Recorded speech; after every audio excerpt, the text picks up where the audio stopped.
રામદેવ પીર મહારાજે વચન આપેલું છે, હું જોતે ને પાટે અવશ્ય આવી. તો ક્યારે આવું વચન આપેલું હતું? રામાપીર અને હરભુજી બે માછિયાર ભાઈ હતા. રામાપીર હરભુજીને કીધેલું કે હું સ્વધામ જાય એ પહેલાં તને મળી. એમાં ઓશિંતા રામદેવ પીર મહારાજે સમાધિ લઈ લીધી. ત્યાર પછી હરભુજીને સમાચાર મળ્યા કે ભાઈ રામાપીરે તો સમાધિ લઈ લીધી. એટલે મારતે ઘોડે હરભુજી આવે છે. રામાપીર ગામના પાદરમાં હામા મળે. હરભુજી કહેવા માંડ્યા કે પ્રભુ, મેં તો આવું સાંભળ્યું હતું કે તમે સમાધિ લઈ લીધી. એટલે રામાપીરે શું કીધું કે સમાજ વાતું કરે કે ન કરે, અત્યારે તો હું તમારી સામે ઊભો ને. હરભુજીને એમ કે આ કોકી ખોટી અફવા ફેલાવી, આવું કંઈ બન્યું નથી.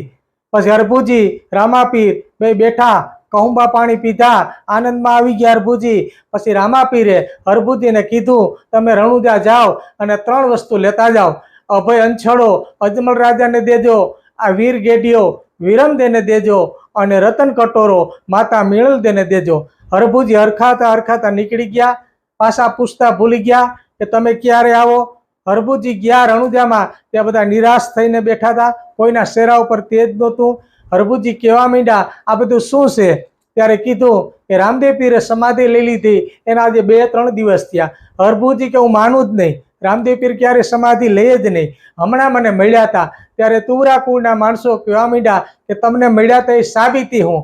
ત્યારે હરભુજીએ કીધું કે અમે બેઠા, કહુંબા પાણી પીધા અને આ 3 વસ્તુ મને આપી. અભય અંછળો અજમલ રાજાને દેવાનું કીધું, આ વીર ગેડિયો વિરમદેને દેવાનું કીધું, આ રતન કટોરો માતા મિણલદેને દેવાનું કીધું. જે વસ્તુ સમાધિમાં મૂકેલી હતી એ જ વસ્તુ. એટલે તરત તુરાકુળને સંશય થયો, શંકા થયો કે ફરીથી રામાપીરને નીકળવાનું મન થયું છે, અથવા તો આ કંઈક આપણે શું કારણ છે એ ક્યાંક જાણવું જોઈએ. એટલે તરત સમાધિ ખોલવાનો નિર્ણય કરી લીધો. નકર રામાપીરે ના પાડી હતી કે બ્રહ્મા વિષ્ણુ મહેશ આવે તોય મારી સમાધિ ખોલતા નહીં. ત્યારે સમાધિ ખોલવા માટે તૈયાર થયા. ઉપરથી જે ફૂલનો ઢગલો હતો પાવડાથી સમાધિ હજી આખી ખોલી નહોતી, ઉપરની જે માટી હતી ફૂલ હતા એ લીધા. અંદરથી ગેબી અવાજ આવ્યો, હે તુવરાઓ, મેં તમને ના પાડી હતી કે બ્રહ્મા વિષ્ણુ મહેશ આવે તોય મારી સમાધિ ખોલતા નહીં, છતાંય મારા ઉપર ભરોસો નહીં, મારી એપ જોઈ મારી પર તમે પરીક્ષા કરવા માંડ્યા. ત્યારે રામાપીરે કીધું, હે તુવરાઓ, મારી સમાધિ ન ખોલી હોત તો હું પેઢીએ પેઢીએ અવતાર ધારણ કરીત.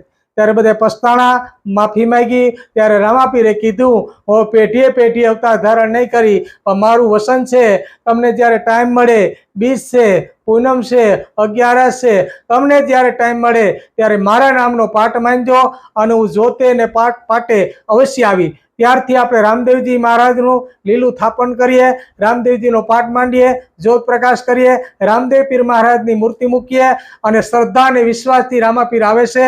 ઘણા લોકો રામાપીરના પાઠની માન્યતા કરે, એ કામ સફળ થાય. એટલે પણ રામદેવજી મહારાજની પ્રસાદી પણ થાય છે, 12 પોરા પાઠ પણ થાય છે, મંડપ પણ થાય છે. તો આવી રીતના રામાપીરે સ્વયં વચન આપેલું છે. એના વચનને આધારે અત્યારે રામદેવ પીર મહારાજનો પાઠ મંડાય છે. બોલો રામાપીરની જય.